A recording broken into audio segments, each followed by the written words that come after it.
Buenos días a todos y bienvenidos un día más a la sección de Cerca Online. Hoy tenemos con nosotros a Jordi García Tabernero, director general de Comunicación y Relaciones Institucionales en Naturgy. Buenos días, Jordi. Hola, buenos días. ¿Qué tal, Lucía? Muy bien, pues nada, en primer lugar, muchísimas gracias por concedernos esta entrevista. Como siempre, la voy a estructurar en 3 bloques. Vamos a empezar hablando sobre la crisis generada por el coronavirus, pasaremos luego a hablar sobre marca y finalizaremos hablando sobre internacionalización. Entonces, para empezar, me gustaría saber cómo estáis viviendo la crisis desde Naturgy, cómo os habéis adaptado y qué medidas habéis tenido que llevar a cabo. Bueno, pues estamos viviendo la crisis como casi toda la mayoría de la sociedad española, de los españoles, ¿no? Con mucha preocupación, con mucha incertidumbre y afrontando situaciones que eran desconocidas para nosotros, ¿no? Lo que sí es cierto es que en el caso de Naturgy, desde un momento muy temprano digamos, cuando empezaron a llegar noticias a España de lo que estaba sucediendo en otros países, nuestra compañía, que como sabes es una compañía multinacional instalada en muchísimos países, pues empezó a tomar medidas preventivas de una manera muy temprana y la primera preocupación que nos surgió a nivel directivo fue la de proteger o velar por nuestros empleados, por lo que inmediatamente creamos un comité de crisis para que desarrollara un plan para nuestros empleados, que obviamente pues tienen que viajar o tenían que viajar antes de esta pandemia, digamos, de manera muy frecuente a muchos sitios de cualquier parte del planeta, ¿no? Por tanto, lo primero que hicimos fue hacer este plan para fomentar el teletrabajo, para evitar los viajes innecesarios, para evitar en la medida que se pudiera reuniones con terceros en nuestras oficinas. Y esto, pues la verdad es que nos funcionó muy bien porque pudimos prevenir bastante antes, digamos, pues el impacto de la pandemia dentro de la organización. Claro, qué bien. Y aparte de con vuestros propios empleados, también me consta que habéis puesto en marcha un paquete de medidas bastante amplio y ayudáis a clientes, a pymes, a autónomos, a personal sanitario e incluso a los cuerpos y fuerzas de seguridad del Estado. ¿Nos puedes hablar sobre estas iniciativas? Sí, claro, por supuesto. Pero antes permíteme que quizá, digamos, te he contado lo que hicimos en el primer momento, pero después todo esto vino seguido de toda una serie de actuaciones. Por ejemplo, establecimos, aparte de este primer comité de crisis para abordar, digamos, la mecánica de trabajo de nuestra gente, digamos, lo que hicimos fue crear un comité permanente de crisis operativo, porque piensa que Naturgy es una empresa del sector energético, digamos, que tiene que dar continuidad a su servicio, pues generando la energía en las centrales hidráulicas, en los parques eólicos, en las plantas solares, en las centrales de gas, etcétera, ¿no? Y por tanto, esto no podía parar de ninguna de las maneras, ¿no? Por tanto, se constituyó un comité de crisis operativo a nivel internacional en el que participaban los responsables de operaciones y algunos responsables corporativos de los diferentes países en donde estamos implantados. Este comité empezaba los lunes y se acababa los domingos, por tanto, era un comité, digamos, de seguimiento. Igualmente, se decidió que el comité de dirección de la compañía también se celebraría de manera diaria para vigilar los aspectos menos operativos y más estratégicos y de medio y largo plazo de la compañía, ¿no? Por ejemplo, pues los temas de liquidez, etcétera, etcétera, etcétera. Y por último, se decidió que nuestro consejo de administración, que se reunía hasta aquel momento de manera periódica una vez al mes, digamos, se reuniera cada semana. Por tanto, quisimos poner foco en las operaciones, en la estrategia del medio y largo plazo de la compañía y después en un seguimiento por parte del Consejo de Administración de todo lo que estaba aconteciendo, ¿no? Y la primera pregunta de todas estas reuniones era cómo están nuestros empleados, qué más podemos hacer por ellos y cómo podemos continuar velando por su salud, ¿no? Dicho esto, al cabo de poco tiempo e incluso antes, avanzándonos a las medidas de confinamiento decretadas por las autoridades en los diferentes países, nosotros ya decidimos confinar a nuestra gente y que teletrabajaran desde casa, ¿no? Por lo que el 75% de la plantilla desde antes del inicio del estado de alarma ya estaba trabajando en sus casas, ¿no? Excepto aquellas personas que por motivo de su trabajo, ¿no? Pues debían acudir a una central de generación o atender a servicios críticos o esenciales, digamos, para no dejar sin electricidad o sin gas o sin reparaciones de urgencia, pues aquellos sitios que lo necesitaban, ¿no? Todo esto, digamos, fue una primera actuación muy temprana de la compañía.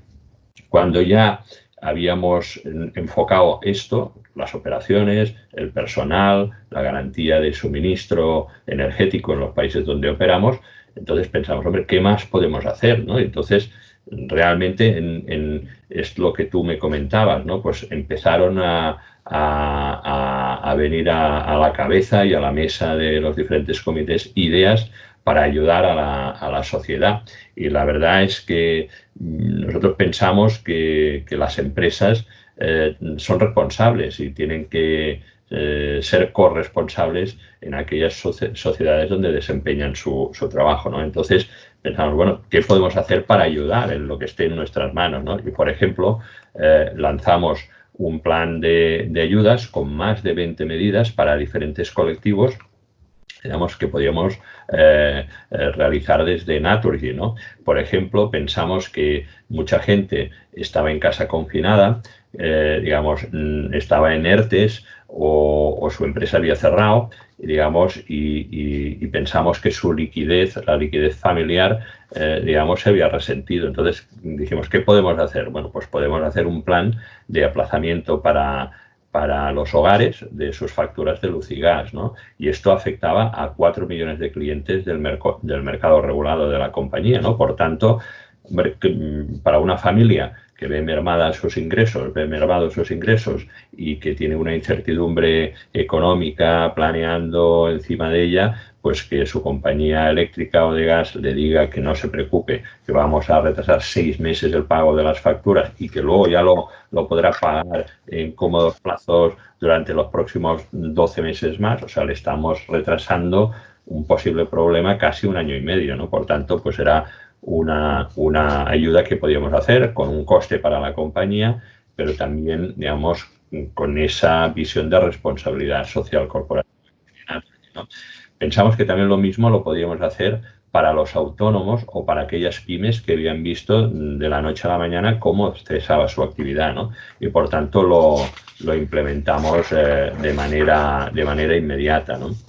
Nos pareció, a medida que avanzaba la pandemia, acordaros cuando estábamos hablando de colapso de centros hospitalarios, de centros de emergencias, etcétera, que podíamos hacer algo más. Y se nos ocurrió que podíamos ofrecer una cosa que es una videollamada médica gratuita para nuestros 7 millones de clientes, ¿no? Porque estábamos confinados en casa, muchas personas podían tener ciertas dudas o incluso sentirse mal, y en aquel momento las autoridades hacían un llamamiento a no colapsar los servicios de urgencias. Entonces dijimos, hombre, si son pequeñas cosas, a lo mejor este servicio de videollamada médica gratuita puede ayudar a evitar el colapso de estos centros, ¿no? Y la verdad es que fue una medida espectacularmente bien acogida, pues, por todas las familias y por todos nuestros clientes. Otro tema que hicimos también ante el colapso de los centros hospitalarios es, ¿te acuerdas que hubieron muchos hoteles que se ofrecieron gratuitamente para convertirse en hospitales o en anexos de los hospitales o en centros de recogida quizá de la gente no tan grave? Y entonces nosotros pensamos, hombre, pues si estos hoteles, digamos, que han dejado de trabajar, están cediendo gratuitamente sus instalaciones, nosotros vamos a ceder gratuitamente la energía que consuman durante todo este periodo, que se conviertan en hospitales de campaña, ¿no? Por decirlo de alguna manera. Y también lanzamos esta iniciativa bueno, pues la pusimos en marcha por toda España, ¿no? Y junto a ella, pues por ejemplo, suministramos energía gratuita a IFEMA, que se convirtió en el mayor hospital de campaña de toda España, en Barcelona, a la Fira de Barcelona, que hizo una función similar. Y esto, pues la verdad es que nos dio mucha energía, valga la redundancia, y mucho orgullo de que nuestra compañía estaba haciendo cosas que estaban en su mano, con un cierto coste, es cierto, pero que estaban dando un beneficio social. Más tarde, cuando vimos que esto se iba alargando, pensamos en que nosotros podíamos ayudar más todavía, ¿no? Y dijimos, tenemos un montón de proveedores, pues pymes, autónomos, sobre todo los más pequeños, que son los más vulnerables, que no están cobrando sus facturas, digamos, porque el sistema se ha parado, el trabajo ha caído, y entonces dijimos que nosotros les íbamos a pagar al contado, ¿no? Entonces también se generó todo un mecanismo internamente en la empresa, digamos, para que esos 11.000 proveedores que tenemos en España, de los cuales unos 1.100 son pymes y autónomos, cobraran de manera automática al contado cualquier servicio que nos hubieran prestado, ¿no? O sea, al final lo que pensábamos, oye, tenemos que ayudar a que se salve la mayoría de gente, digamos, porque cuando pase todo esto queremos continuar contando con nuestros colaboradores, ¿no? Con nuestros proveedores, ¿no? Y era una manera de poner nuestro granito de arena, ¿no?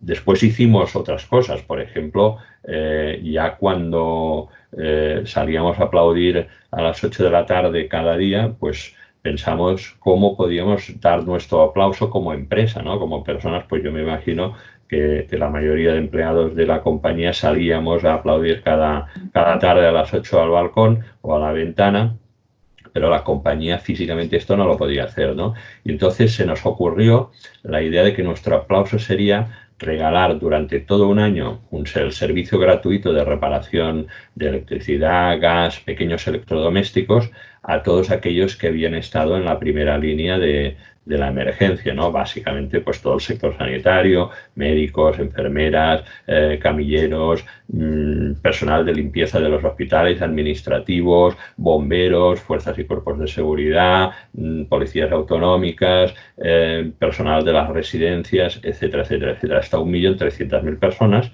podían acogerse a esta medida. Y la verdad que también fue espectacular pues la acogida que tuvimos, y también vimos lo agradecidos que son estos colectivos, ¿no? Por cuando ven que alguien también se preocupa por ellos, ¿no? Y la verdad, pues esto fue una de las iniciativas que más orgullo interno nos hizo sentir, ¿no? Y por otra parte, digamos, pues lo que hicimos también pues, es intentar reforzar aquellos programas que tenemos dentro de la compañía para todas aquellas familias vulnerables, digamos, que son clientes nuestros y que, digamos, si habitualmente pues ya lo pasan mal, en estos momentos todavía lo estaban pasando peor, ¿no? Y por tanto decidimos reforzar pues, los servicios de atención a las familias vulnerables, el no cortes de suministros, etcétera, etcétera, etcétera. Claro, desde luego es impresionante la cantidad de acciones y medidas que habéis llevado a cabo. Y bueno, ya hemos visto que sois todo un ejemplo de compañía que está comprometida con la sociedad y con sus propios empleados. ¿Qué otros valores forman parte del propósito de Naturgy?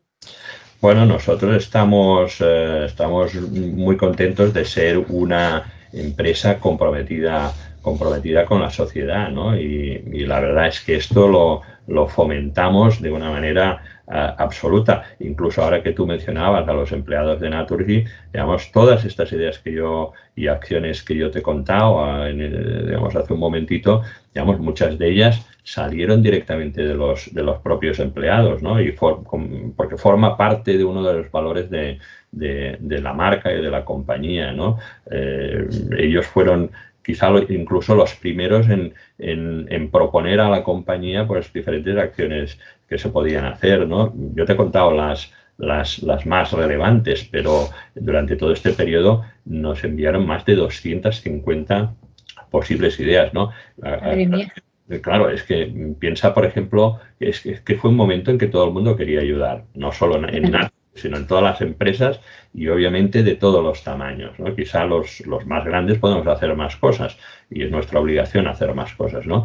Pero por ejemplo, los empleados enseguida se pusieron a hacer las viseras estas de protección con nuestras impresoras 3D, ¿no? Por ejemplo, nos sugirieron, Naturgy tiene una universidad corporativa para la formación de sus empleados, ¿no? Y tiene una serie de instalaciones en las que pues hay camas, sábanas, mantas, cojines, etcétera, etcétera. Bueno, pues todo esto lo dimos a los hospitales de campaña, ¿no? Porque nuestros propios empleados nos pedían, digamos, que de acuerdo con los valores de marca, de compromiso social, de cercanía con la sociedad, pues eran acciones que teníamos que hacer, ¿no? Y por tanto, ahí hubo una simbiosis maravillosa entre lo que son los valores de nuestra marca, digamos, y el comportamiento ético de la compañía y de sus empleados, ¿no? Obviamente, como compañía energética, tenemos también un compromiso muy potente, pues obviamente con nuestros clientes, con nuestros proveedores, como se ha visto, con la sociedad en general, pero también con los temas de medio ambiente, ¿no? Por tanto, entre nuestros valores de marca, pues la verdad es que el respeto por el medio ambiente y los temas de innovación, cercanía, etcétera, pues están presentes cada día, ¿no?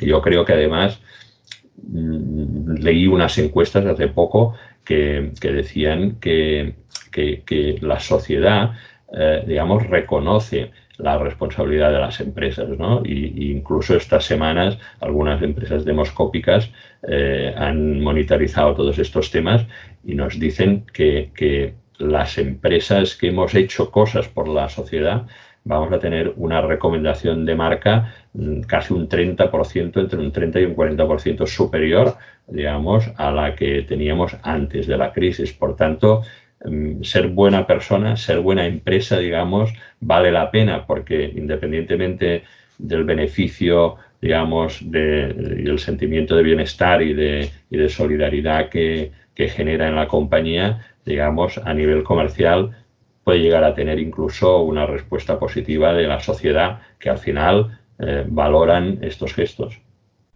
Claro, bueno, es que como para no valorarlos realmente. Y bueno, ya se nos está acabando el tiempo y como dije que íbamos a hablar también un poco de internacionalización, te lanzo una última pregunta, que es ¿cuáles son los retos y oportunidades a los que os enfrentáis en mercados internacionales?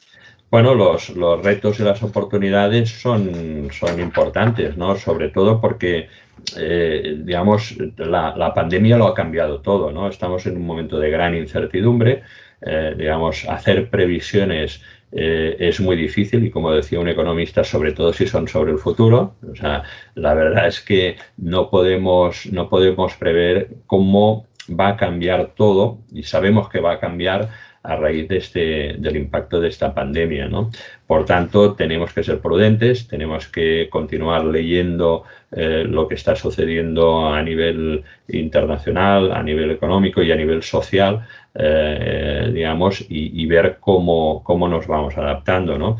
Yo creo que hay tres grandes retos, oportunidades, digamos, que tenemos que ir siguiendo, ¿no? Digamos, el consumidor, los mercados y en este caso para una empresa energética los reguladores están cambiando, ¿no? Por tanto, ante todo este nuevo escenario nos vamos a encontrar con nuevas formas de consumir, con nuevas exigencias de los consumidores, adaptándolo un poquito con lo que te decía antes. Los americanos o los anglosajones, que ya sabes que inventan palabras cada 5 segundos, tienen una nueva que hablan de citizenship, ¿no? Que es la mezcla entre citizen and consumer, ¿no? El citizenship, digamos, es un consumidor empoderado que va a vigilarnos a todas las compañías, seamos grandes, pequeñas o medianas, de servicios, de productos, de bienes de consumo, digamos, muchísimo más, ¿no? Y nos va a poner un poco, digamos, a examen cada vez que haga el gesto de coger un producto en un lineal de la estantería o de contratar un servicio. Por tanto, los consumidores van a ser más demandantes. Hay una segunda cuestión que nos afecta a nosotros como empresa energética, que son los cambios en las tecnologías de generación de energía, ¿no? En todo lo que son pues, las energías renovables, el hidrógeno como vector también de generación energética, el autoconsumo de los ciudadanos, la movilidad sostenible. Por tanto, un segundo reto sería de carácter tecnológico, ¿no? Y un tercer reto para mí sería un reto de carácter social, la sostenibilidad, digamos, como driver del comportamiento económico en muchos países, ¿no? Y lo estamos viendo en España, en donde se acaba de aprobar el anteproyecto de ley de cambio climático, que va a tener un impacto muy importante en la economía española, pero también lo estamos viendo a nivel global. La misma Unión Europea, digamos, ha impulsado todo el paquete de medidas que bajo el nombre de Green Deal, de Pacto Verde, digamos, se tienen que aplicar en los próximos años. En España, solo por dar alguna cifra, digamos, para que puedan valorarlo los espectadores de esta entrevista, se está hablando de que la economía verde puede crear en los próximos 10 años entre 250 y 350.000 nuevos empleos. Ante un panorama de crisis como el que tenemos enfrente, puede ser una de las salidas a esta crisis, ¿no? Y que va a requerir pues casi 200.000 millones de euros de inversiones, tanto por parte de las administraciones, pero también por parte de las empresas. Por tanto, para mí estos serían tres grandes bloques de retos y oportunidades en los que tenemos que fijarnos de cara al futuro. Cambios en los consumidores, los mercados y los reguladores, cambios de tecnología en la generación y cambios de carácter social, digamos, hacia una sociedad más sostenible, más verde, digamos, con una economía más enfocada, digamos, a la sostenibilidad. Pues muy bien, con estos tres grandes retos y oportunidades cerramos la entrevista. Muchísimas gracias. La verdad es que ha sido súper interesante todo lo que nos has contado. Muchísimas gracias a vosotros y muchas felicidades por el trabajo que hacéis. Gracias.